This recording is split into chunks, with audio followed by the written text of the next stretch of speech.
The first use case you think about blockchain is payments, right?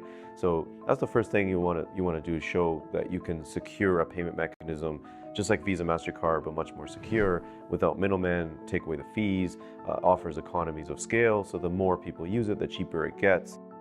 The way we view the future of value in the long term, 3 to 5 to 10 years, we view layer 1 blockchains will essentially become like the new republics. These will be the new mechanisms where all the value is going to proliferate to. The future, there'll be the layer 1 blockchain, there will be the mining market, there'll be the dApps, and there'll be tokens. So the lower you get in the stack, the lower risk you have, but the lower rewards. The highest risk reward will be on the layer 1 blockchain, because that's where all the value will flow up. But it's highest value, highest risk. We view layer 1 blockchains, which is Bitcoin, Syscoin, Ethereum, as court systems. They need to be combative to the external forces that we don't control, even in the software world. In the real world, like inflation, hyperinflation, wars, these systems need to be secure from that. And this is why we view Bitcoin as the gold standard for security and decentralization. What else does the world need? What else does the world cherish when you have something like Bitcoin? How can we extend that to something else where we can take advantage to build real world utility? This is where Ethereum comes in. For me, Ethereum is a gold standard for flexibility or general computation. We're trying to stick to the gold standards we know the world's going to cherish and develop on, and we put those two concepts together. And this is what Syscoin is.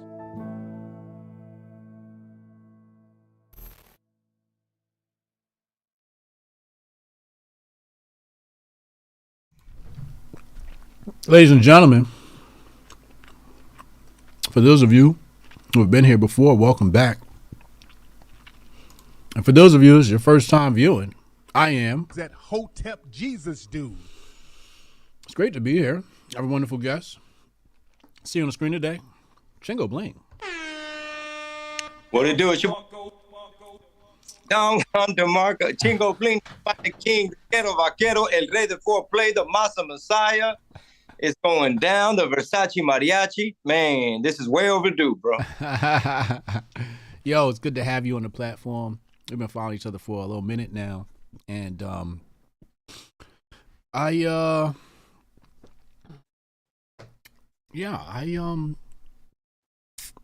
sorry, I just got a text message just now that is like really like just pissed me off.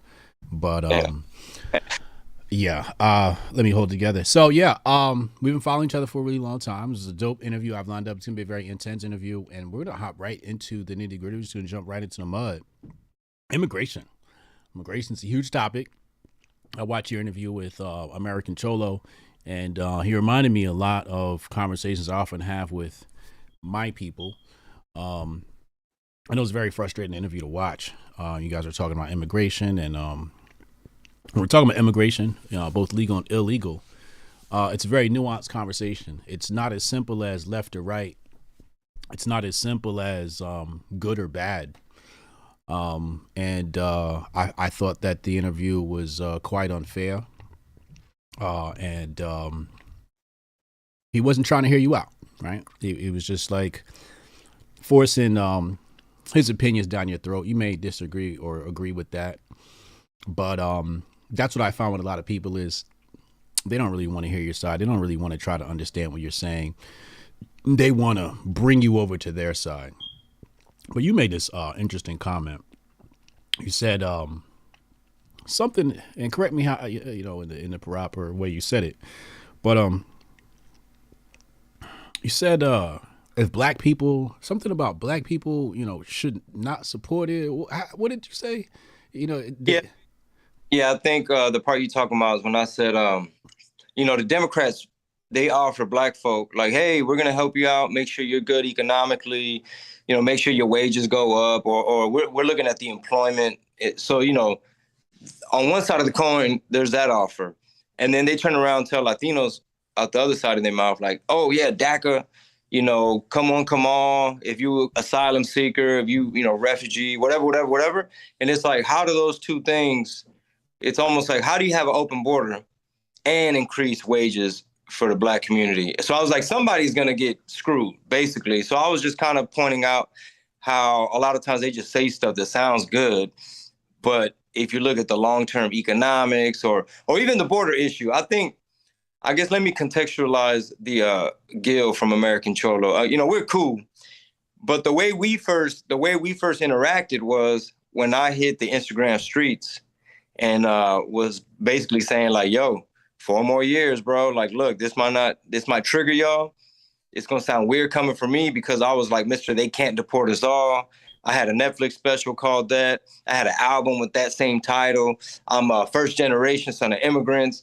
And we always had that burden, like that identity politics, where it's like, they got us right where they want us. That's like our trauma, where it's like, yeah, no matter what, bro, I don't want to hear it. Don't talk to me about, human trafficking or economics or a sovereignty or border security, national security. I wasn't trying to hear it. I was one of those people. So when I came out saying, like, yo, this Biden guy, man, like, I was trying to, like, kind of bird feed people, like, hey, man, y'all, this Biden guy, y'all just mad at Trump? Or how many of these crises are just media created? And I was trying to kind of warn people, And, Gil, he took major offense, and we just kind of went at it in the comments, right? So that's kind of how we first met. So we kind of squashed it, and he's like, and I was like, hey, I'll go on your show. And that's probably the interaction you saw. But his whole thing was, bro, you a hypocrite. You want to be white. You a coconut. You brown on the outside. Or how could you go from being this persona, Mr. Like, you pro-brown no matter what, and then you just did a 180 on us, and all of a sudden you over here, trying to build a wall or something. Yeah. Yeah, go ahead. No, go ahead. No, what I always tell people is like, this isn't your grandfather's border. Like, it's new players involved. Fentanyl didn't exist, I don't think, 20, 30 years ago, the way it's crossing over. Mm-hmm. Keep going. The human trafficking, I mean, I'm from Houston, Texas, like human trafficking capital. Our crime, the way the border is going to cause more crime. So, Houston's crime is like, I heard we're passing up Chicago. And, it's not the same. Back in the day, people would just cross and it was nothing. You overstay your visa or just say you're going to see an Astros game. Like, it was no big deal. People would just come to work, and it was porous. I don't want to say it wasn't a big deal, but contrasted with, this form of the border, where it's like, how many people? Wait, how many gotaways? And I'm reading this book by Todd Bensman. It's called America's Covert Border War. And it basically, the premise of it is basically saying we have a ticking time bomb. Like, you do have jihadists coming through, and, the media tries to shy away from that. And the author, he kind of points out to what went on in Europe when Angela Merkel in the, like 2015, I think, when they were like trying to be woke, saying we'll take everybody, Syrians, whoever, all the countries, come on in. And, the EU or the certain countries were bearing the brunt of it. So he kind of uses that as proof in the pudding. He's like, man, look at all these beheadings, and look at the dudes that try to get on the train in Paris, and you seeing these grooming gangs, and they going around raping people, and Mm-hmm. So spiking crime. Yeah, clash of cultures. Absolutely. All of that. Yeah. They're not bringing their best, as Trump would say. They're not sending their best. Which sort of lends to what you were saying about, American Cholo. He was a victim of fake news in regards to the comments that Trump made. You tried to say, I think he was just talking about the gangs and the cartels. Yeah. And he tried to say Trump was conflating that with all Mexicans. Yeah. I never got that message that he was talking about all Mexicans. Yeah, I mean, in the beginning, I kind of fell for that one too, because I wasn't up on game with like the hoaxes and the way the media, like how dirty they were playing, and how they be clipping shit. Yeah, so Mexicans, we just heard, like, we just caught wind of, like, it's what he called us rapists, like all of us, and we never see the whole thing with the context. And they just, obviously, Trump he ran his mouth. He said a bunch of wild stuff, right? He had to be an imperfect instrument and come in and disrupt things and be polarizing and be chaotic. So, that made it easier for them to be like, oh, he said, find people both sides. He said, drink bleach. He said this, he said that. So I kind of fell for it, but little by little, man, I just started like peeping game, like, wait a minute. And, I wanted to be transparent. I voted for cheap gas and was honest about it. Hey, but you know what, though? Hey, a lot of people coming around and a lot of people do have an open mind. I literally just flew in, just drove in. I say flew because like by the seat of my pants. We did a whole weekend of comedy shows in San Antonio, 6 shows. Most of them were sold out. And even last night, Sunday, was packed.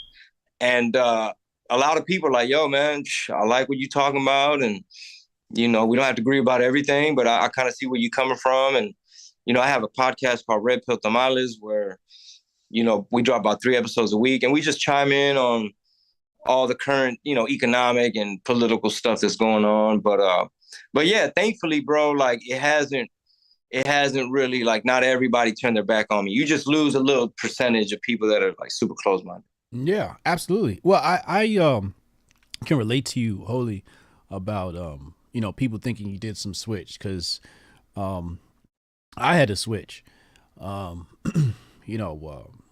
except it wasn't too much of a switch. It was just more like my audience didn't understand what was going on. So before Trump even ran, I was very critical of Black Lives Matter. I said, yo, this is a front organization. This is no good for the black community. Look at their website. They're eliminating men. This is for rainbow people, et cetera, et cetera. And everybody was like, oh, you're just hating. You're just hating. You're just hating. And I'm like, nah, I know when I'm being fooled. I know a ruse when I see one.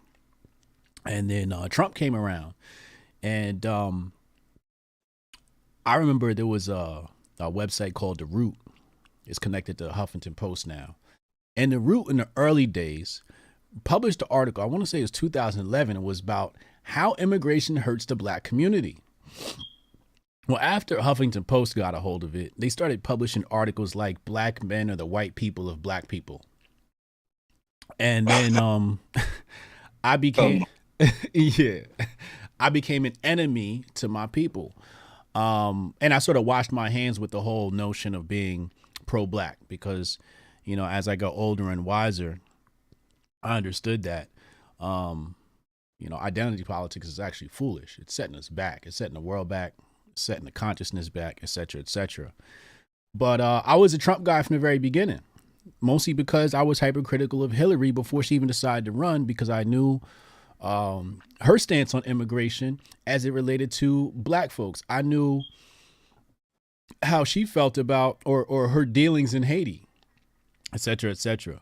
How do you deal with going from somebody who is all about their people to now you have elevated yourself intellectually and now your people think you can't even relate to them? How do you deal with that? And what is that like? Yeah, what I try to explain is, this Biden inflation and this Bidenomics is bad for my people, and 2019 was good for my people, my people's wallet. Economics is everything, the power of money. And economics alone, man, if anybody still thinks like we're on the right track or that this old man needs another 4 years, or I don't know who they're going to roll out, Newsom, Hillary going to try to run again. And I always pick on Latino Hollywood, especially on my Twitter feed, coming in spicy. Make sure y'all follow me.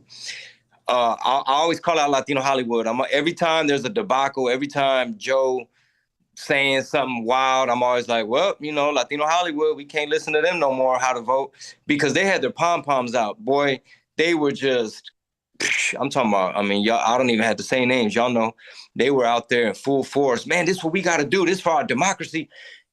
And, I get it. Maybe they didn't know no better. But chances are they were getting paid, and now they real quiet. I don't see nobody over there crying over the, 266,000 unaccompanied minors and how many of them kids they done lost and ended up God knows where. They not crying no more. You don't see AOC doing photo shoots at the thing wearing white, looking sad. Mm-hmm. Mm-hmm. nowadays, bro, like at first I'd get triggered. I'd be going back and forth with these damn bots. But now when they're like, how do you go from this to this? I just be like, simple. One word, there you go. That's your answer. Mm-hmm. And it's actually very freeing to not be beholden and not have that burden of like, no matter what, you gotta be Democrat, no matter what, you gotta, believe that Beto O'Rourke, got some grand scheme for Texas. And that's what everybody around here, man, like the local politics, like in Houston, the corrupt local government, they're getting exposed, briberies and all that.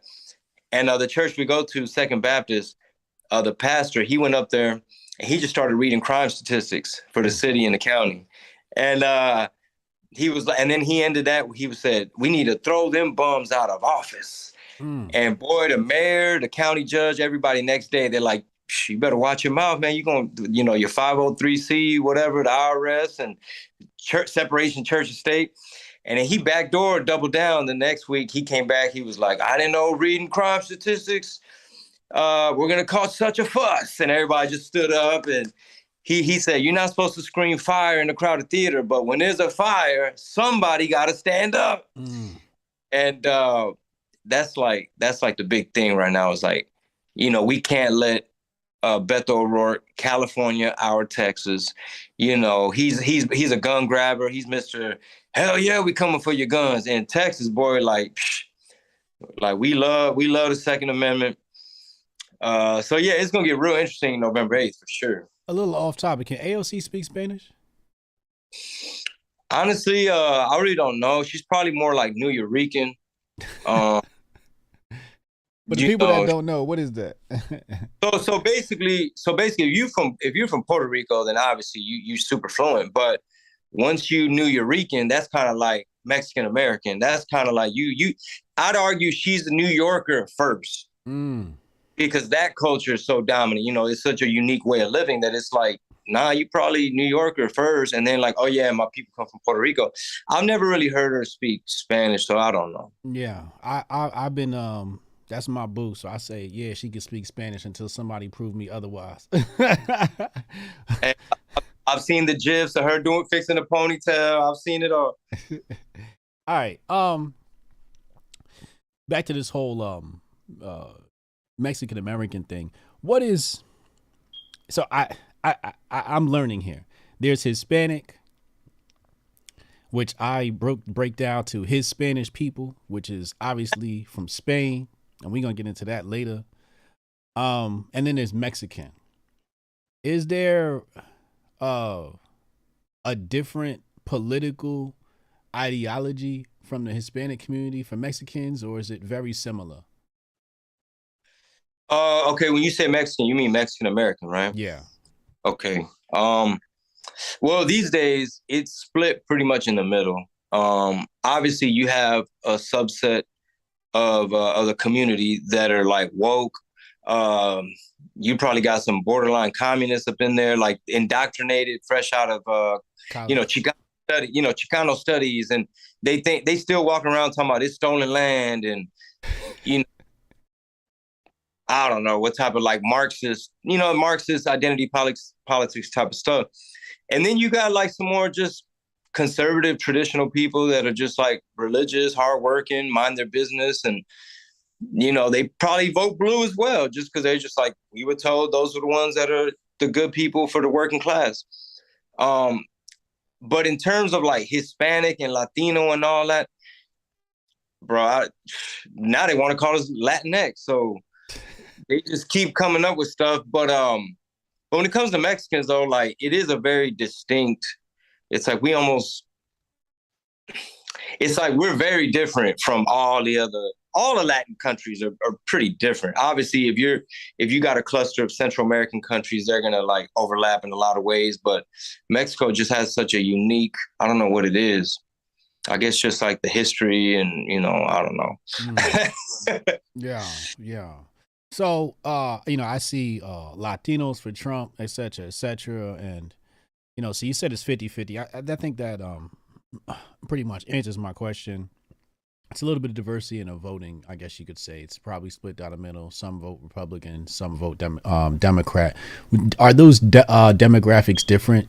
Maybe by like household income, two-parent household, et cetera, et cetera? Well, for one, like regionally and geographically, like people that live on the Rio Grande border, like Rio Grande Valley. So like McAllen, Texas, Brownsville, a lot of those communities, they flipped counties red, like counties that were blue for like 150 years. All of a sudden, like you had Myra Flores, she ran for Congress and won. And I guess she's up for like re-election now.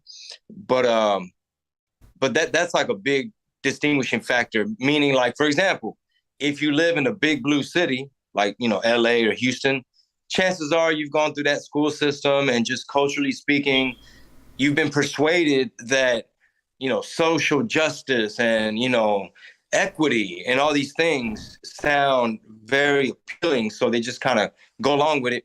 And then also it depends on your news sources and like what kind of media you consume.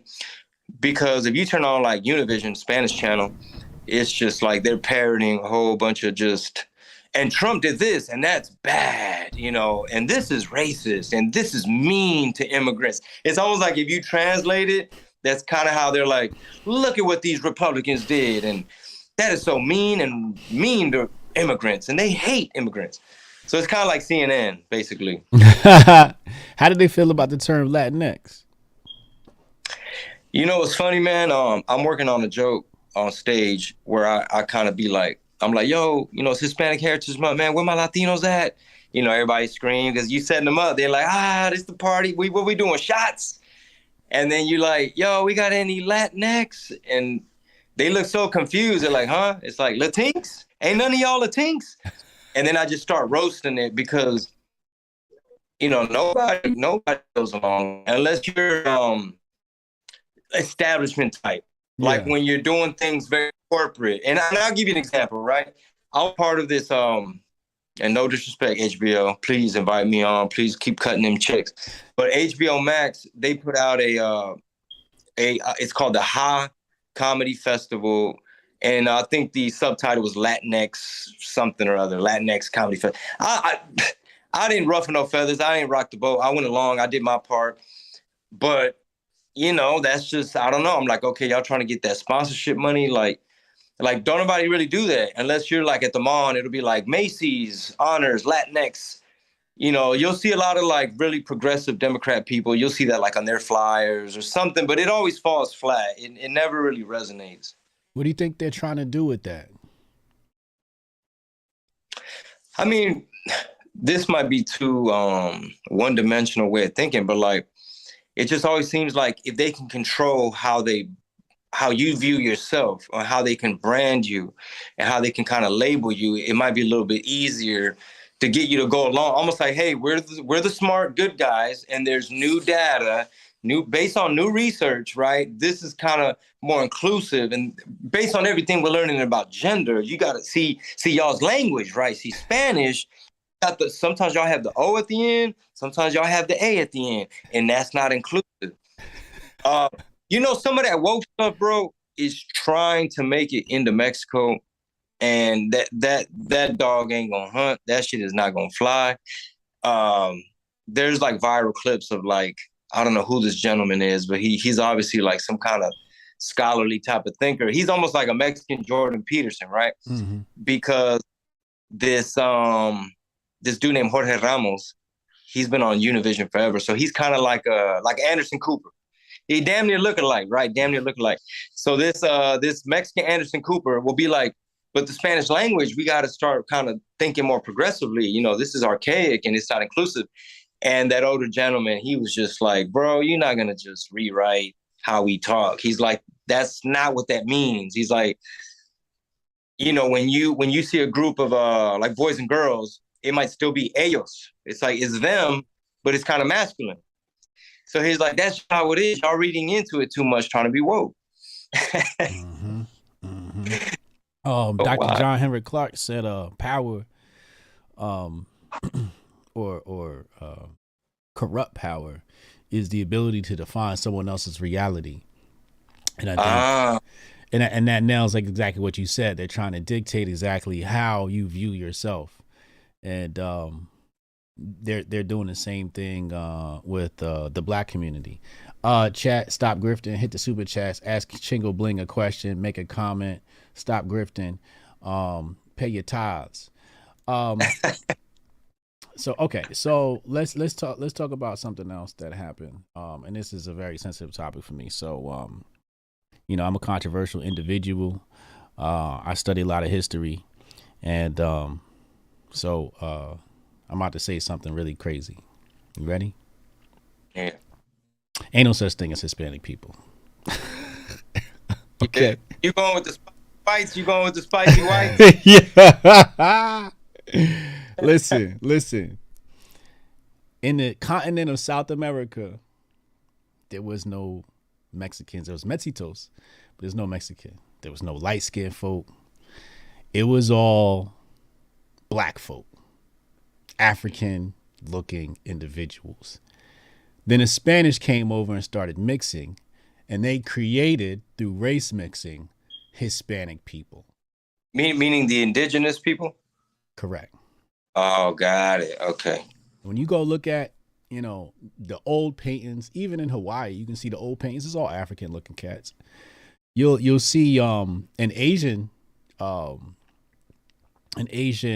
influence in the phenotype, because obviously when you're dealing with Hawaii, you're close to Japan, you're close to Asia than the rest of the country. You also deal with a lot of Asian phenotypes in the west coast of America, and even with the indigenous population and all of that.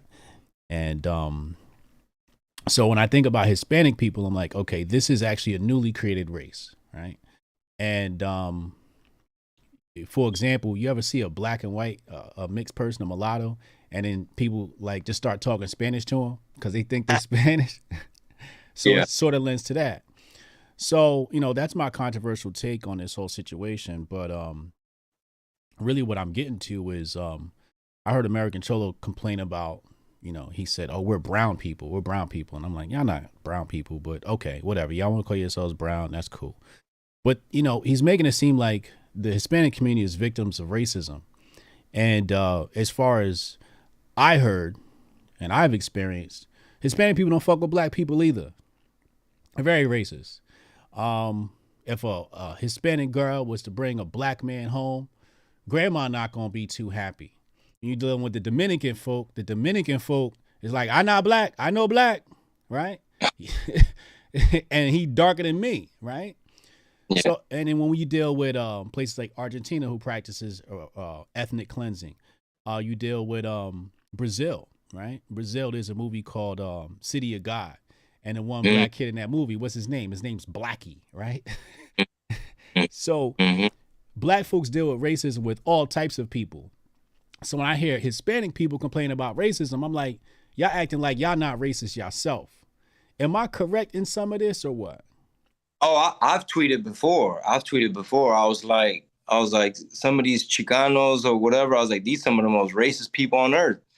You know what I'm saying? Because I agree with you know, part of what you said, which is like basically 1 minute we always, and I say we because I'm generalizing, right? Not me specifically. Like a whole bunch of people like Gil from American Cholo, they see, I guess they view the world, their worldview is through the filter of oppression. And maybe it's just a little bit of Marxism that got put in their head, but they spot oppression at every turn because either they've just been kind of taught to think that way, even though there's a whole bunch of brown privilege too, you know, that they just kind of ignore. Mm-hmm.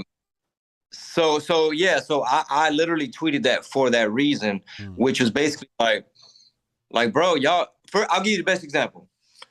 Gil, shout out to Gil, man. He's getting so much what you call time. So I'm gonna just tell his story real fast. So when Tiger did a music video called I Caramba, all of like a bunch of these what is that? No Jumper podcast. Everybody was chiming in, American Cholo, and of course Gil's take was like he needs to take it down. Like they made a huge fuss, like. All the keyboard people are like, yeah, this is racist. Tiger's making fun of us, and this is a mockery. And if you don't ever put your foot down. This is always how they gonna do us. And, Blueface did a video and this person did a video and now Tiger. My spicy take, which triggered a lot of these Mexican folk, was like, maybe he was just doing a silly rap video for YouTube and he knows most of his, half of his fans are Hispanic, Latino, whatever. He's not going to shoot him. He's not going to shoot his own N.O.R.E stream too. And, I was just like, maybe y'all reading into it too much. Like, I don't think Tiger's racist. Like, we have to be careful about right away labeling somebody racist. Mm-hmm. And like, not but a week later, they done pulled up some clips of some shit surface of Gil saying the N-word. Obviously it was out of context. He was like quoting somebody and or whatever. But they didn't cut him no slack. The way they didn't cut me no slack for voting for cheap gas. And so he, it's unfortunate, but he kind of got a taste of like, hey man, when you want to always be defender of all things brown, you sticking your neck out. And like I said, thankfully, I don't really have that burden because, I worry about, my family, my community. And just because somebody like looks like me, I might have more in common with you, right? Depending, or someone else. Like somebody might be Christian from the middle of the Amazon, ain't been in no kind of civilization. I might relate more to that person, due to that connection than my next door neighbor who might be a atheist Mexican. Right. Nah, I totally get that. Yeah. Even the gangs in LA, everybody know that Mexican gangs run LA, right? It just is what it is. And I'm a big fan of racism. Another controversial take. and my definition of racism is people who care about their own race. Whatever, if we're defining race as, your skin color, your ethnicity. So if you believe that you want to put your people first, I fully support that. So it's white power to white people, black power to black people, brown power to brown people. Fully support that.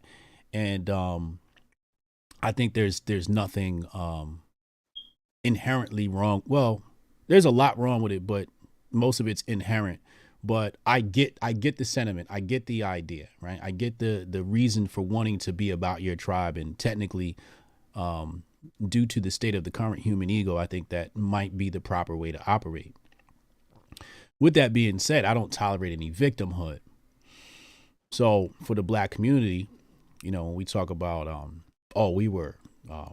like the other day, I saw a tweet that said, who was the most important or influential politician in American history? And I said Andrew Jackson. And all of a sudden everybody's like, oh, the Trail of Tears. And I said, so when I see that term, it reminds me of the Tulsa massacre, right? Mm-hmm. And they're very clever in how they label these things, right? It wasn't the Tulsa battle, because that's what it was. Because usually a massacre means ain't nobody left, right? Mm-hmm. It was a Tulsa battle, and Tulsa rebuilt itself 40 years later, and socialist policies destroyed Tulsa, not the so-called massacre. When we look at the Trail of Tears, they like to paint the natives as if these were a group of people who were victims, who were soft, who were feminine, who were crying on their way out west. No, these people fought and bled for what they believe in. This was a war. Put some respect on their masculinity. Yeah. So they're very clever when they label these things. But I also look at things very objectively. Motherfuckers colonize. It just happens. It just is what it is. Africa was colonizing at one point. When we look at ancient Egypt in the pre-dynastic period, Middle Kingdom and First Kingdom, all black. Oh yeah, they colonized. Absolutely, they colonized. Babylon, colonized. Alexander the Great, colonized. That's what people do. And a lot of colonization is about defense. It's either they gonna come get me or I'm gonna go get them first. So I don't play the whole, victim game, blah, blah, blah, blah. And I saw that with American Cholo. I'm like, yo, like, you sound like a victim. You complaining about, oh, Trump said this about my people. Yo, when somebody say something about my people on the TV screen, I don't give a fuck. Because if it don't apply, I don't let, you know what I mean? Let it fly. What I care about is what my bank account look like when you come into power. Mm-hmm. I can empower myself. I don't care what you say, I can empower myself. So I didn't appreciate him painting Hispanic people as victims, because they not. Y'all are very strong and proud people. In fact, y'all stronger than the black community. I can't go nowhere and see a little Africa. Actually, I can see maybe a little Africa. I can't see a little black America. I got to go to Atlanta maybe. But anywhere I go, there's going to be a little Mexico. Hey, man, come to Houston, bro. Houston might be another hub, yeah. But but in anywhere I go, small city, whatever, Hispanic people, they got their own shit. They got their own phone place so you can call home. They got their own check cash in place. They got their own bank, Banco Popular. They got their own grocery store, etc., etc. So I didn't like how he just painted y'all, you know, as victims and all this other stuff, you know. And I thought it was disingenuous because it's hypocritical. Because on one hand, you saying that the Democrats is racist, but you motherfuckers is racist too. Mm-hmm. Black folks complain about racism, nigga. We racist too. We are racist. Everybody on this planet is racist, and until we like admit that, can't nobody heal. You know what my black friends say about my white friends behind everybody back? It's racist shit. And I'm like, nah, yo, my white friends is cool. What was you about to say? Oh yeah, no, I didn't want to cut you off. No, keep going. Nah, go ahead. Oh, I just remembered. Yeah, like the slickest shit. I don't know who came up with this. It might have been some cultural Marxists, but the slickest shit ever is you can only be racist if you have power. Therefore, minorities can't be racist, and only white man could be racist, and they're inherently racist. And then racism is everywhere, and you know you can't measure it, but you know it's there and it's systemic, and we can't fix it because we can't. You know, it's basically vote for us, and we'll promise to make it better. But it's never like here's a concrete example. This is something that has been codified. You know, this is a racist law. We got to undo this. It's always like, man, Republicans don't want minorities to vote, and they don't want, you know, the black folk to be able to vote, and minorities don't have IDs and a whole bunch of shit. Meanwhile, they're letting like illegals and shit, illegal immigrants get IDs, and allegedly maybe they're able to vote. I don't know. But yeah, that whole thing about like, if you're a minority, you can't be racist. It's almost like, bro, it's such a little like chess game type of hack where it's like, oh, I'm like, I could just see George Soros or somebody or the WEF just kind of like, yeah, say that, say only the white man could be racist. That's basically saying that only the white man can possess power. Exactly. You could never possess power.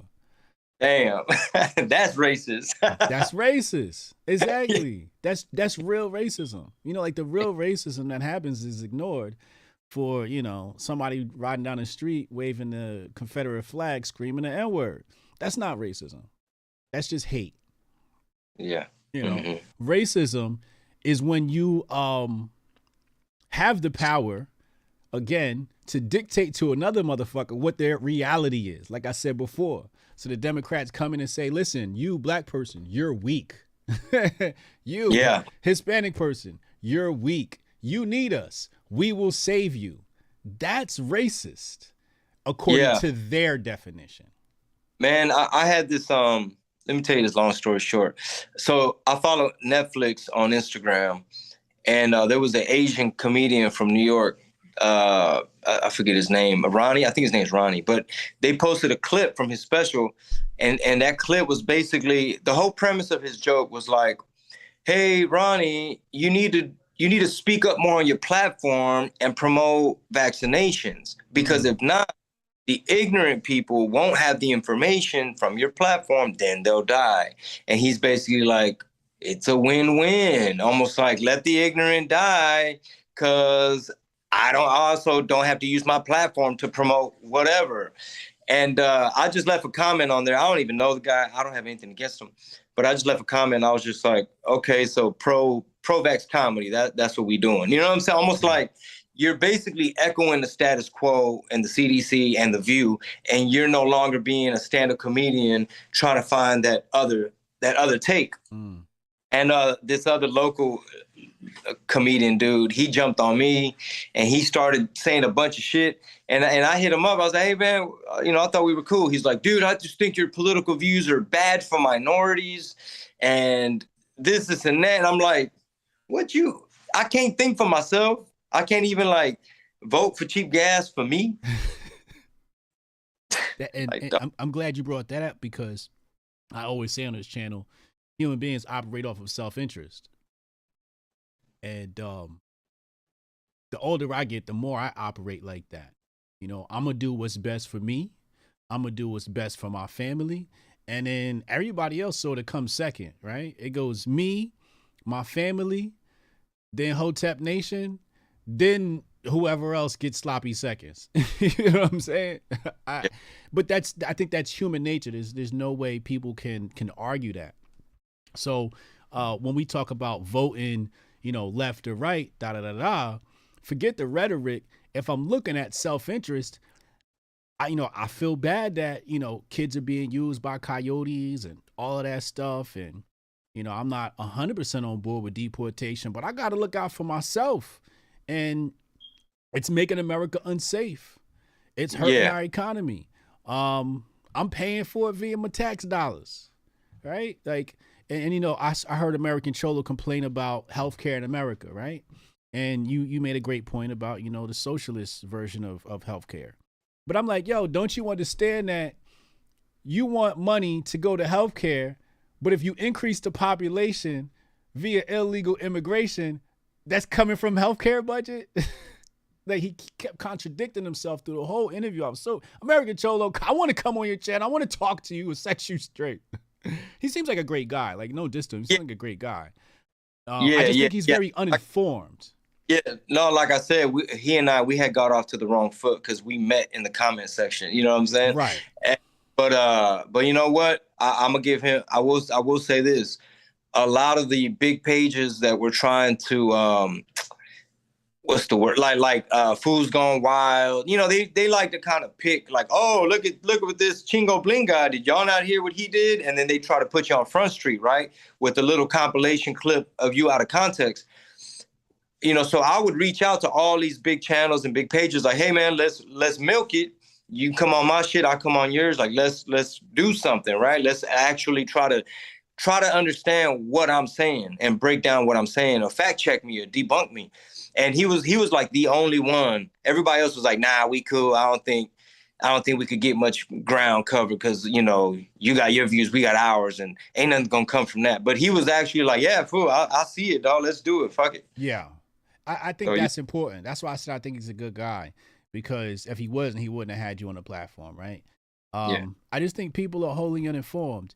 And the more informed I get, the more I realize how uninformed I am and how uninformed everyone is. Because I fall asleep reading and I wake up reading. And I read stuff that, are titles that people won't even hear about, right? It's, a lot of banned books. I want the truth, right? And I'm reading stuff from firsthand accounts from a lot of these different countries. And I'm really focused on European history. And you start seeing, things get repeated over and over again. And everybody on this channel knows I major in communism and socialism. And communism and socialism has been terrible all the way around the board. And I don't understand how Hispanic people can. So here's my other beef with American Cholo. He was he sort of put you in the seat of hey, defend Trump. And you kept saying yo, I'm not going to defend Trump. And I always say that to my people too. Yo, I'm not about to defend this dude. If you want to talk economics, we can talk economics. If you want to talk the policy for the black community and what policies help us, we could talk about that. But I'm not about to defend Trump's rhetoric. But my problem more or less was about the fact that he was saying, look, you guys are all brown people, right? So you should be, he said, don't choose left, don't choose right, choose brown. And I'm like, all right, I'm not going to argue that point, right? However, He spent the whole interview arguing with you about Trump. Yeah. But hardly any critical analysis, very little critical analysis of the left. And it's like, if we're going to sit there and we're going to have these conversations and you're going to vilify the right, you got to come just as hard on the left, if not more, because the right don't run this country. The right wasn't the one not hiring niggas. Yeah. Big tech is run by who? Media is run by who? Libs. So if there was racism in the media, if there was racism in corporate America, who was responsible for it? It surely wasn't Earl with the Confederate flag and the pickup truck. So I don't understand how these people could spend so much time worried about Trump, where Trump, majority of his policies helped America, helped the lower class. And then he made another ignorant comment. He said, oh, he lowered the taxes for corporations. And, that stuff doesn't trickle down. It's not about trickle down. That's another theory created by the left, right? It's like a straw man, right? It's a straw man argument, yeah. The whole point of lowering taxes for corporate is so they don't offshore the jobs. Because when you raise the taxes, they go, oh, okay, I can't make no money here. I'm going to go make money somewhere else then. So you lower taxes to incentivize them to keep the jobs here so the Hispanic community get a job, the white community, black community, everybody can get more jobs. And you start seeing that job creation. It's so frustrating to see people who have no concept of the full picture. They only see one side. It's like, nah, you got to look at the whole thing and then draw a conclusion. Yeah, I feel like a good way to kind of give people a different perspective is I need to have like a cheat sheet of examples of like, man, look at how fake the media, like this is how the media works. And, this is how they manipulate stuff. It's all about persuasion. This is how they frame things. Opinions get assigned. And I feel like if people realize like, oh, wait, so Trump really wasn't the boogeyman everybody made him out to be. You know what I mean? Like they managed to, I guess, conflate in people's minds. Like the flag is racist. If they got that Punisher sticker, the back the blue, or if they got the don't tread on me, or if they flying this flag, or if they dress like this, or they talk like that, or they got the FJB, or let's go Brandon, or even a Q sticker for that matter. Like right away, they train folks to be like, oh, these are the KKK. These are the ones, stealing my cheese. Like they whatever. Those are the crazies. And, it's unfortunate that people have been taught to like, if it's Republican, it's racist. And, to a certain extent, I mean, hey, there's a clip, Eddie Bravo, it's a short clip. I think when Eddie Bravo was on Rogan, he's Rogan alumni like yourself, sir. You know what I'm saying? Yeah, I met Eddie. Don DeMar. Okay, you know Eddie? Yeah, I had dinner with Eddie, yeah. Okay, great. Okay, so there's a clip of Eddie Bravo, and he basically says, he's like, dude, when I was coming up, I wanted to be a rocker, and he's like, I wanted to party and get puss. He's like, nobody wanted to be the fucking tie stuck up, stick in the mud conservative that's like goody two shoes. And he's like, George Bush. He was like, the Bushes. He's like, hell no. That hurt. That hurt their brand because they were on some warmonger shit and they did a lot of bullshit. And so at that point, it's kind of like, man, both sides are screwed. And what I always tell people too is like, when they say, this is a common thing people say to me, like on Twitter and stuff, they'll be like, both sides are corrupt, right? To an extent. And then they'll be like two wings of the same bird and stuff like that.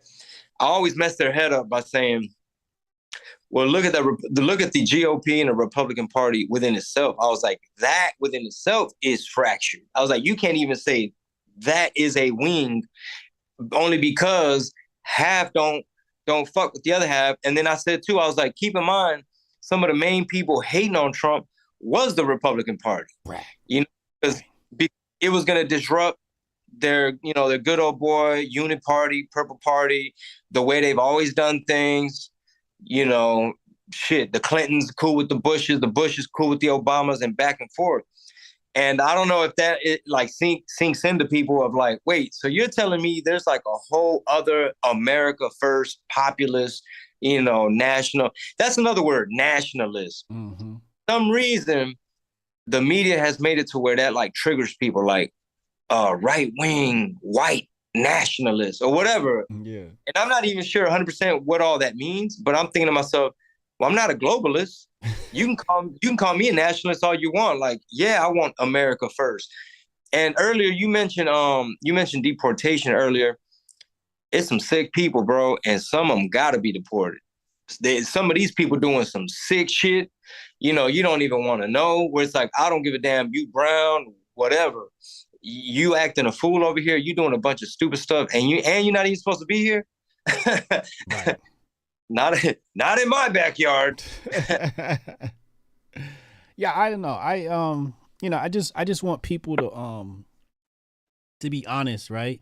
And destroy some of this ignorance. The other ignorant thing people say is it's two wings of the same bird. And it's like, no, it's not. It's not at all.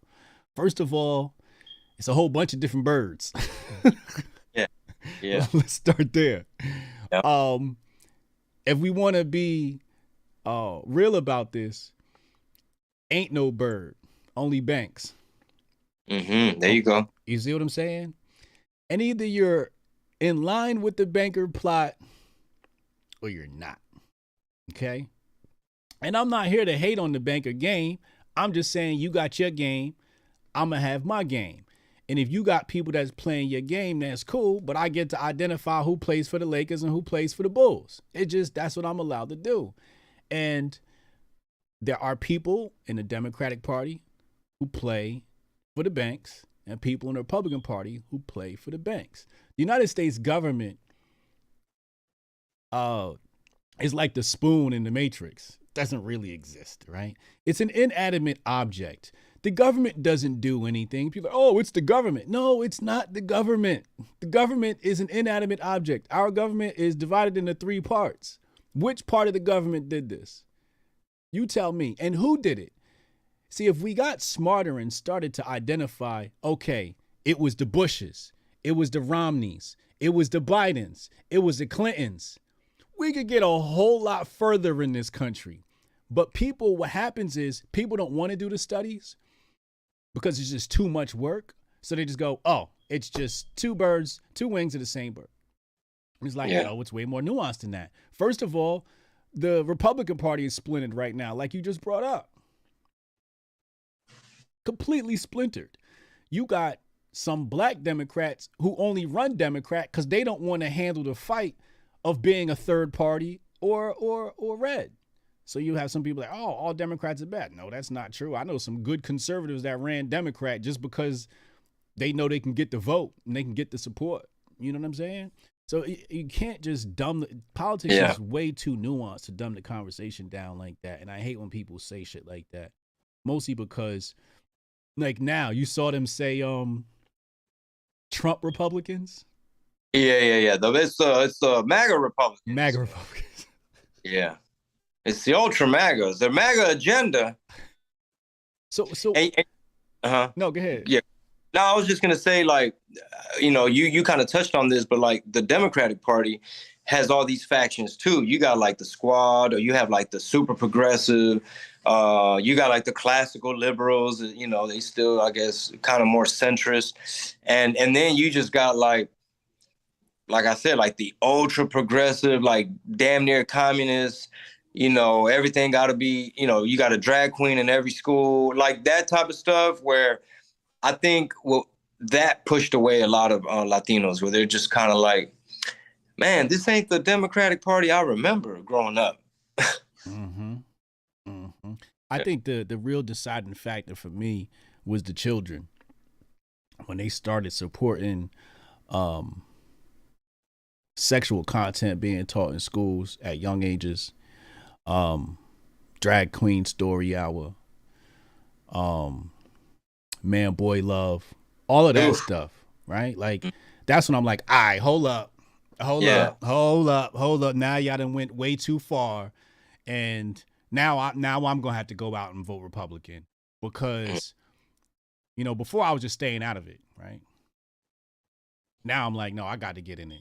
Because give me a white man calling me nigga. You call me nigga. As long as you keep this nasty shit away from my kids, I don't give a fuck what you call me. Because we align ideologically. Ideologically, black folks in America and white folks in America on the conservative side of things, because black folks are conservative, they want the same shit. God, heavily Christian, right? Love they church, love they guns, and love they family. Hey man, one time, I don't know if you follow Slim Thug on Instagram, but he posted a video of like he made a wrong turn in his big pickup, and he ended up like near a stadium where it was like a big Trump rally. So it's like all the people with the stickers and the shirts and the hats and the flags, and his caption didn't really say nothing disrespectful. It was just kind of like something to the effect of like, oh damn, look where I ended up type of thing, right? And one of the comments I left a comment. I was like, Thugger is conservative and don't know it. I was like, he likes his guns. He's about, making money. I just gave a bunch of examples because, I mean, he displays all this stuff and he talks about it in his raps where it's all about like, getting money and he got a shit ton of guns. So it's kind of like, he drives he got all kind of vehicles. A lot of them are big trucks and gas powered. Everything, he ain't got nothing electric. Everything gas powered. And dude, man, they were liking that comment. This one jiu-jitsu gym was like, bro, you get a free month, man. Like comment of the year. Da, da, da. Oh, that's fire. Here's an experiment that I don't have the balls to pull off, mostly because I have a family. I'd be a different person if I didn't have a family and kids. Who you telling? I'll be taking a lot more chances out here. But put on a Black Lives Matter shirt and go to a Trump rally. Then put on a MAGA hat and then go to a leftist rally. Where do you think you'd be safer at, Chingo? Safer at the Trump rally, dog. Straight up. Because they'll swing for your head with a skateboard, like they'll shoot you. They'll throw a concrete milkshake. They'll, you're gonna get a big old lib chick, pro-abortion chick, all up in your grill. You're gonna get, they'll give you the Catholic kids, the treatment. Remember with the Native American guy and the little Catholic kid? Oh yeah. On your life, get you fired. Find out who your family is, where you work. You'll get doxxed. Somebody, man, went and posted my damn home address on a damn tweet. And I don't know which agency, I don't know which government, I don't know who, Antifa, but anyway, they'll do all that to you, right? Whereas I've been to a Trump rally. Like if you saw someone with a BLM, they'd probably just look and think like, well, maybe they just don't know, or maybe they just support the slogan, or I'm just not gonna say nothing to them, or are they agitators? It depends on your vibe too, right? Right. If it looks like innocently wearing something and just kind of not bothering people, but yeah, bro, like that, the treatment the media did on Trump, like that whole hit piece campaign, like, I didn't vote for him the first time. I don't even think I voted that year. But like I was one of those people that would get triggered if like a little family walked in and the dad had on the flag. I never was mad at the flag, but like let's say the wife had the MAGA hat, I'll be just like, boy, she could have wore any hat and she knew exactly, you know what I mean? Like you already know they don't like us or whatever. Thankfully, I kind of open my eyes a little bit towards like, nah, they don't necessarily mean anything bad. They just don't like where shit's going, and they feel left out of stuff. They don't like how Washington is doing stuff. And especially out here in Texas, right? As soon as you get out of the blue hubs, the blue cities, obviously Austin's ultra liberal, but as soon as you get out, boom, it's all, it's rural. It's back to like, you'll see the billboards where it's like, open borders means more inflation, or, they'll be like, stop voting Democrat if you want your money. They put their money in the billboards, and you'll see the Trump flags and everything. So it's going to be interesting because, like, Beto O'Rourke, he's got a lot of followers. He's got a lot of support, especially in these rich neighborhoods, these yuppie, the Bob Stroller, Lululemon, the yoga moms, the Pogs out there. Everybody's just Beto'd up. Beto for Texas. You see the stickers. Like, everybody's just hypnotized that, he's going to be better than Abbott. Abbott, really? Beto, the gun grabber? I don't know. I mean, I don't keep up with the Texas politics. And again, I don't talk about shit I don't know. Outside looking in, Beto don't look like it's it. He don't look like the pick I would make. Nah. No. Pretty much his MO is he plays ball. Like, he's in the game in terms of, like, hey, if the agenda is we're going green, if that's gonna help Beto politically, like, push this climate stuff, like whatever these woke kids want to hear, he's gonna speak a little Spanish on his. He's a good public speaker. Okay. He's a very good public speaker because he gets passionate. He'll cuss. He knows how to get those viral moments. He knows how to attack his opposition. Like, he's going to blame Abbott over the electrical grid and the freeze that we had. He's going to blame the Uvalde school shooting all on Abbott, just all on him. So, he's effective, but obviously if you use logic, you could just listen to what he's saying and just be like, okay, I hear you bringing up the electrical grid. So what's your plan? And if he says more windmills and more solar panels, like, come on, dog. Yeah. That's why our shit gave out. Because 28% of our stuff is on that, air quotes, renewables. Which ain't even renewable.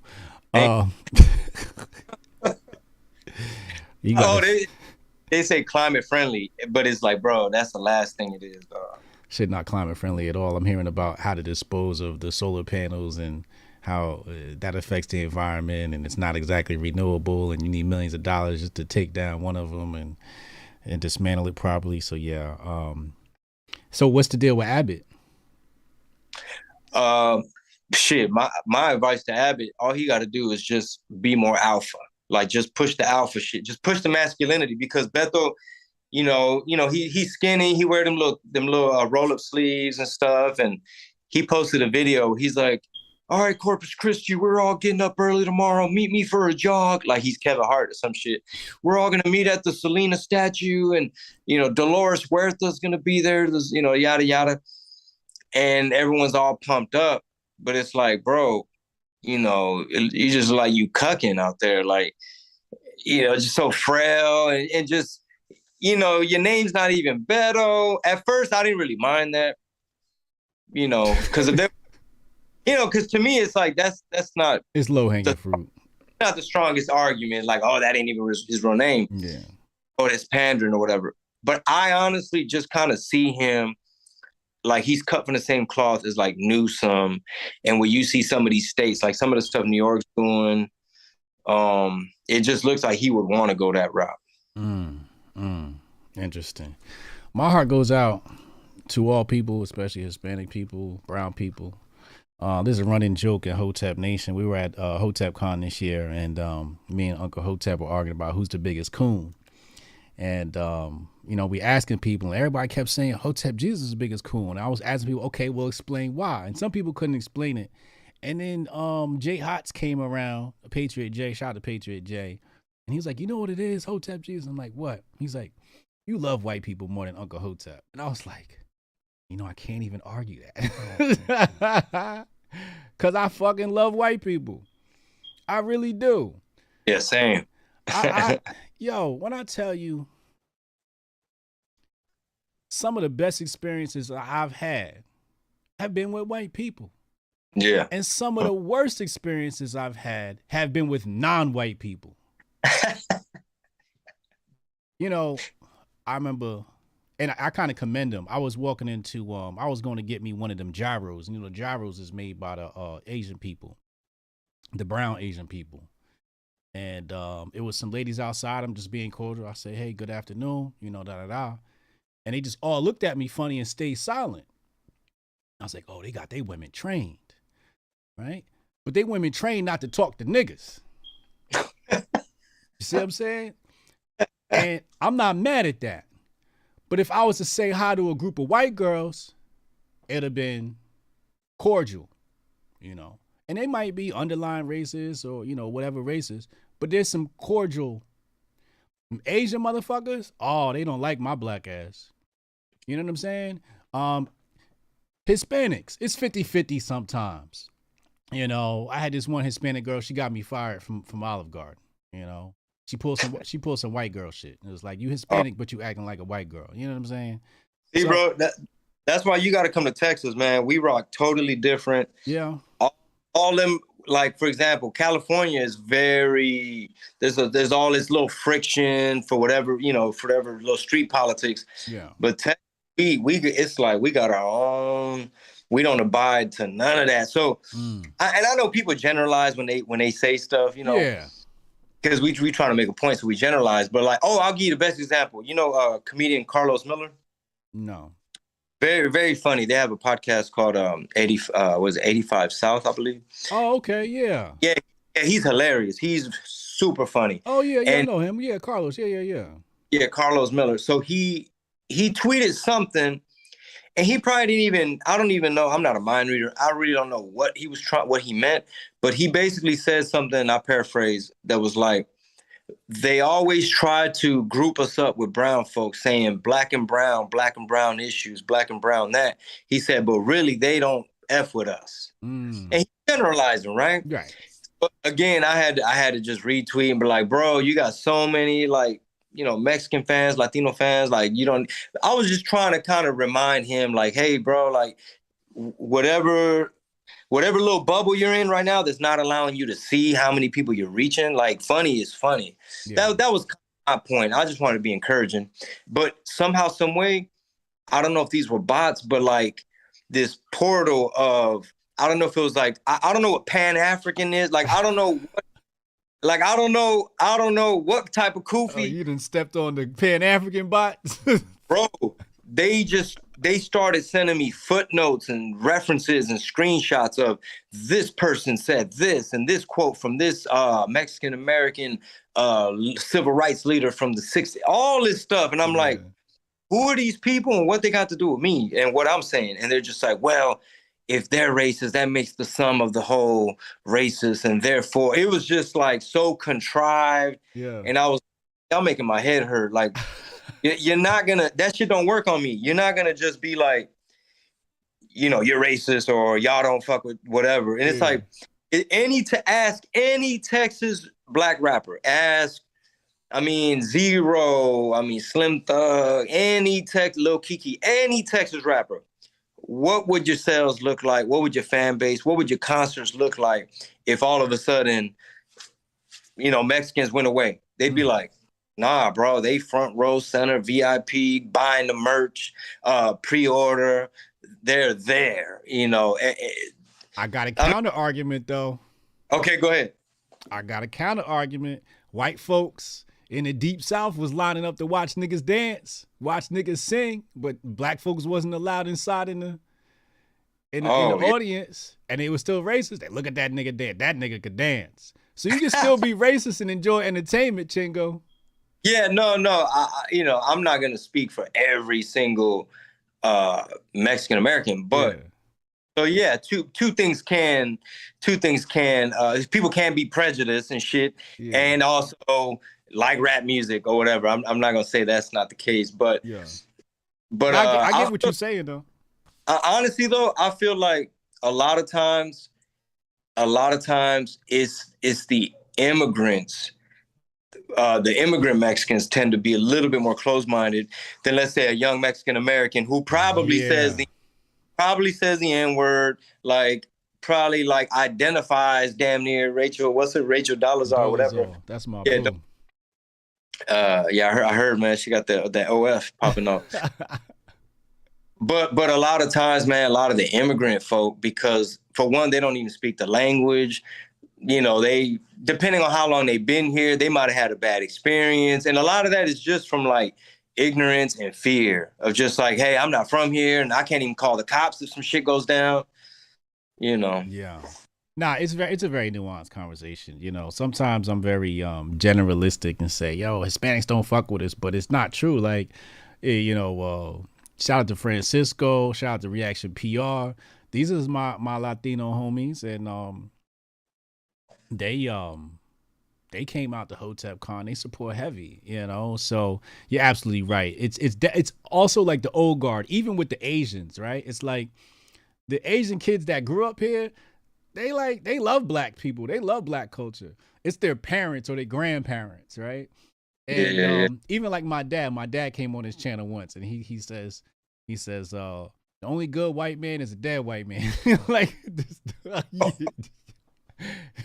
so it's that. Hey, but you know what too though? Like even in the black community, sometimes there's friction with like Caribbean folk and African American. Like I learned that in high school, where like some of my friends' parents or like some of my friends' moms would be like, them Jamaican kids, don't think they think they better than you. They'll tell black friends that, and I would sit there and witness that shit, and they'd be like, "Damn, bro, like y'all divided too." Absolutely, it's true. My dad's from Jamaica, so we're very prideful people, and to call a spade, we do think we better than everybody else. I ain't even gonna, I'm not gonna sugarcoat it, but I think this goes back to like, what is racism, right? Like, what is this really? When you have two people who come from the same continent of Africa, but are divided because one is Jamaican and one is Black American, right? But they can still be divided. And then the African American, like Tariq Nasheed, he's like, oh, well, these Jamaicans and Haitians is coming here and they're still in our jobs. So he sounds just like the white man complaining about the Mexicans. Hey, but you know what too? This applies across the board, because I mean, probably my parents even, and just a lot of like I guess they're immigrants, right? A lot of Mexican and Latino immigrants. I'll just say Mexicans to be specific. A lot of Mexican immigrants really don't jive with like people that like Mexican Americans that been here 5-6 generations or whatever. Now they kind of call them like Chicanos, and basically what they say is they've been Americanized, they're lazy, they're spoiled, like don't know how to do shit, like they're not on their grind. Like it's the immigrant faction that's opening up the little meat market, and how we gonna save up, and let's start the landscaping company, the construction company, or my wife cleans houses and I paint houses, and here's my card. Like that type of immigrant mentality. A lot of times they would try to like tell their kids, like, don't be like them, don't be like them Chicanos, just get all lazy and got your want handouts and Americanized and don't know how to do shit. And you know what the biggest Greek tragedy is? Mm-hmm. The biggest tragedy is when you have like, the grandfather was picking in the fruit in South Texas, and he saved up, and he sent his daughter to U of H, University of Houston or somewhere, right? So she could have her diploma and wear the little thing, and then they come out woke, you know what I'm saying? Now they got all that debt, student loans. You basically ruin them. Like if you had them helping you, working with you closely and understanding those values, but they just get bamboozled. I mean, a lot of people do. Hell, I went to college and that shit felt like a huge waste. But that to me is what tends to happen. That's the pattern I see, where it's like, damn, you sacrifice so much just to send this kid off, and then they ruin him. Yo, I cannot agree more, because I think about how they call them elites, right? I would call them the ruling class. But the ruling class was created off of keeping the business in the family.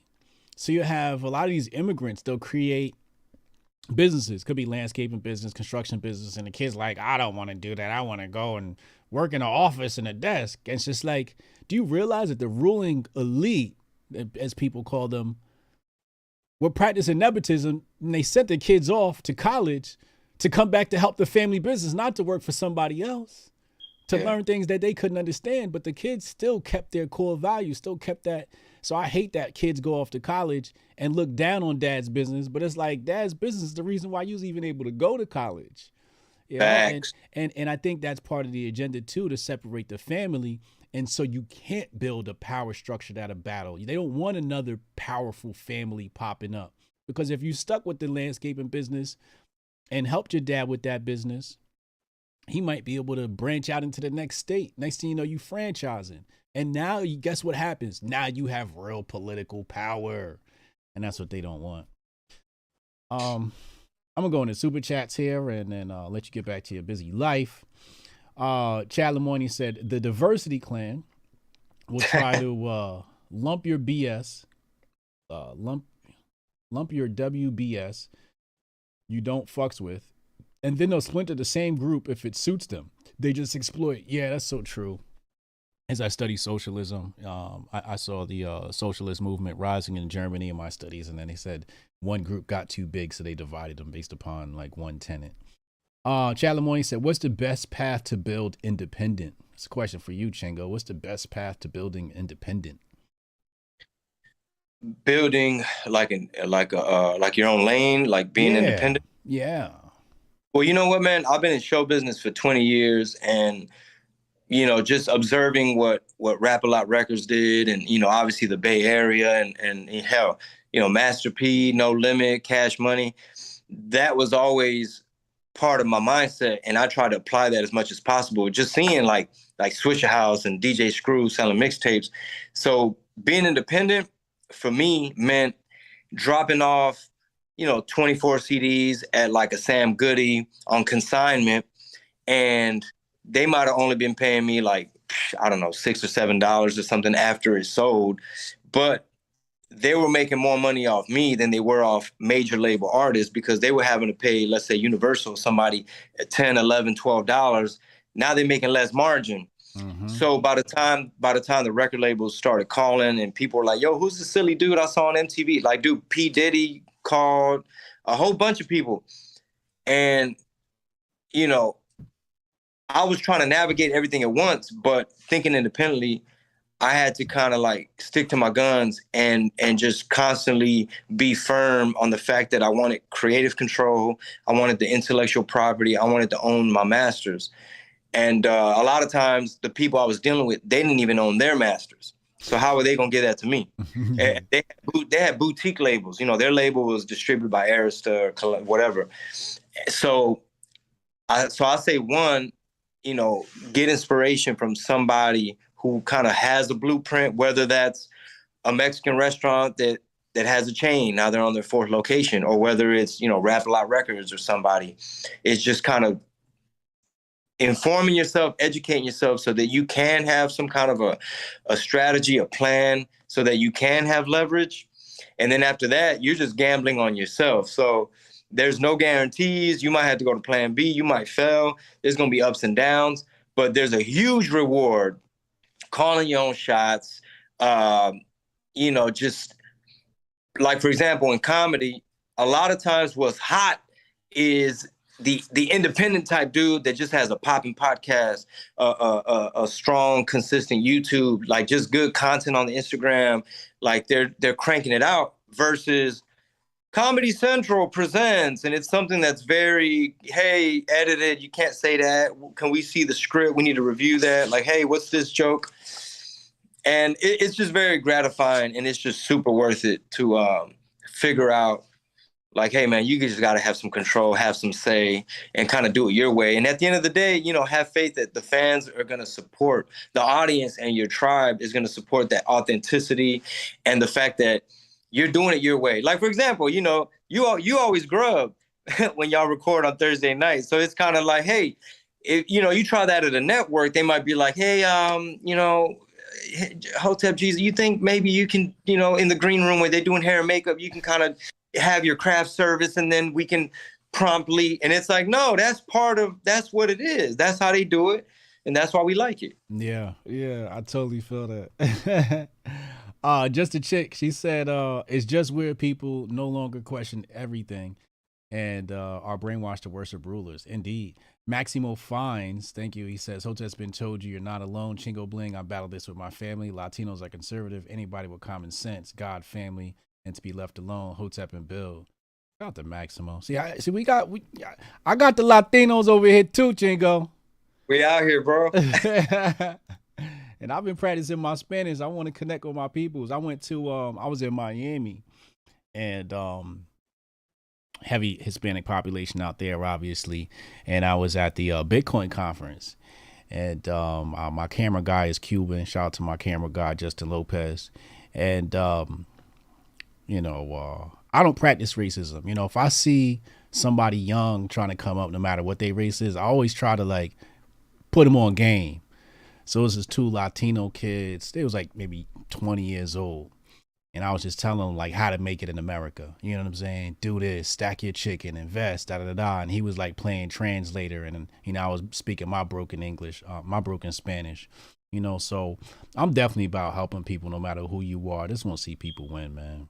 Hey, this is your Spanish. Ready? Casamigos, Don Julio.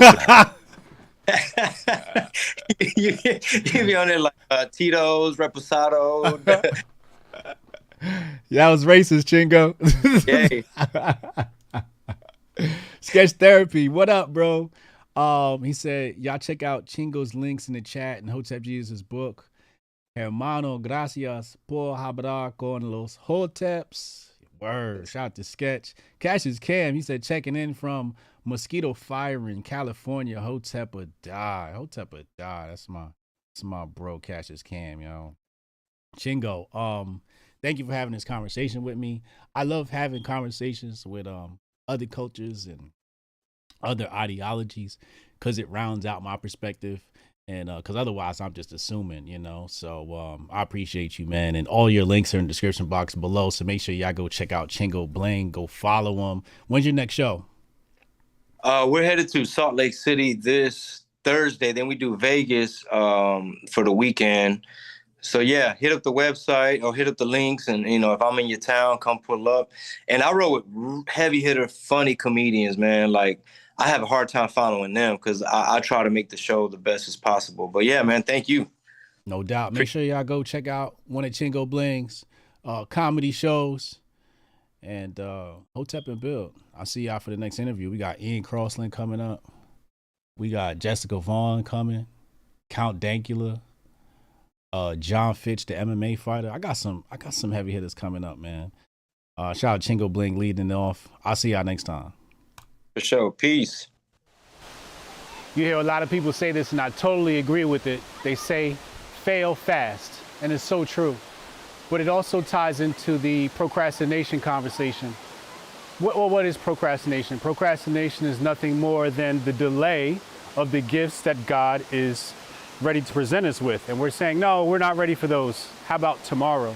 Because when you're on your path, you're doing what you need to do, you tend to be in alignment, and the gifts come abundantly. So that's why sometimes we say, hey, fail fast, because if you started the project last Monday, you would have found out that the piece that is missing takes a week to come in the mail, and now your whole project's been pushed back a week. You can't even start. But if you started on Monday, you knew, oh, I'm missing this piece, so it'll be here next Monday, and now you can begin working on your project. Fail fast ties into procrastination very quickly. Also, you have a lot of people that are afraid to fail. They're afraid to make mistakes. But you have to make mistakes. You have to fail. That's the only way you learn. That's the only way you gain experience. So I want people to fail. I want people to mess up. Don't be afraid of messing up. A lot of people want perfection straight out the gate. You know, you start a podcast or a show, and the first one, they want it to be perfect straight out the gate. That's not possible. Just go. Done is better than perfect. Fail fast.